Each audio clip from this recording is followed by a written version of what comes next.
ಕಡತಗಳ ವಿಲೇವಾರಿ ಆಗ್ತಾ ಇಲ್ಲ ಅಂತೇಳಿ ಒಂದು ಕಡೆ ಸಚಿವರು ಇಚ್ಛಾಶಕ್ತಿ ಇದ್ದರೂ ಕೂಡ ಅಧಿಕಾರಿಗಳು ಮಾಡ್ತಾ ಇಲ್ಲ. 82,000ಕ್ಕೂ ಹೆಚ್ಚು. ನೋಡಿ, ಯಾವಾಗ ರಾಜಕೀಯ ತಿಕ್ಕಾಟ ಪ್ರಾರಂಭ ಆಗುತ್ತೆ ಸರ್ಕಾರ ಸಂಪೂರ್ಣವಾಗಿ ಸ್ಥಗಿತ ಆಗಿದೆ. ಸರ್ಕಾರ ಸಂಪೂರ್ಣವಾಗಿ ಸ್ಥಗಿತ ಆಗಿದೆ. ಯಾವುದೇ ಕೆಲಸ, ಸಾರ್ವಜನಿಕ ಕೆಲಸ ಯಾವುದೂ ಕೂಡ ಆಗ್ತಾರೆ. ಬಜೆಟ್ ಬಗ್ಗೆ ಮುಖ್ಯಮಂತ್ರಿಗಳು ಮಾತಾಡಿದ್ದಾರೆ. ಅವರ ಬಜೆಟ್ನಲ್ಲಿಯೇ ಕಳೆದ ವರ್ಷ ಸುಮಾರು 14,000 ಕೋಟಿ ರೂಪಾಯಿ ಬಜೆಟ್ನಲ್ಲಿ ಒದಗಿಸಿದ್ದನ್ನು ಅನುಷ್ಠಾನ ಮಾಡೋಕ್ಕಾಗಿದೆ. ಸುಮಾರು 14,000 ಕೋಟಿ.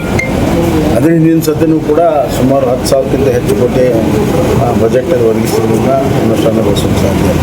ಹೀಗಾಗಿ ಸಿದ್ದರಾಮಯ್ಯ ಅವರ ಬಜೆಟ್ಗೆ ಯಾವುದೇ ರೀತಿಯ ಕಿಮ್ಮತ್ತಿಲ್ಲ. ಅಧಿಕಾರಿಗಳು ಕೆಲಸನ ಮಾಡ್ತಾ ಇಲ್ಲ, ಯಾವುದೇ ಕಡತಗಳ ವಿಲೇವಾರಿ ಅಲ್ಲ. ನೀವು ರಾಜಕೀಯವಾಗಿ ತಿಕ್ಕಾಟ ಮಾಡಿದಾಗ ಅಧಿಕಾರಿಗಳು ಯಾಕೆ ಕೆಲಸ ಮಾಡ್ತಾರೆ? ನನಗೆ ಗೊತ್ತಿದೆ, ಆಂತರಿಕವಾಗಿ ಸಿ ಎಂ ಒಂದು ಹೇಳಿದ್ರೆ ಡೆಪ್ಯೂಟಿ ಸಿ ಎಂ ಇನ್ನೊಂದು ಹೇಳ್ತಾರೆ. ಅದಕ್ಕೆ ಅಧಿಕಾರಿಗಳು ಹೆಂಗೆ ತೀರ್ಮಾನ ಮಾಡ್ತಾರೆ? ಕಂಟ್ರೋಲ್ ತಪ್ಪಿಬಿಟ್ಟಿದೆ ಅಂತೀವಿ ಸಚಿವರಿಗೆ. ಸಂಪೂರ್ಣವಾಗಿ ಸರ್ಕಾರ ನಿಂತೋಗಿದೆ. Government has stop, full stop, completely.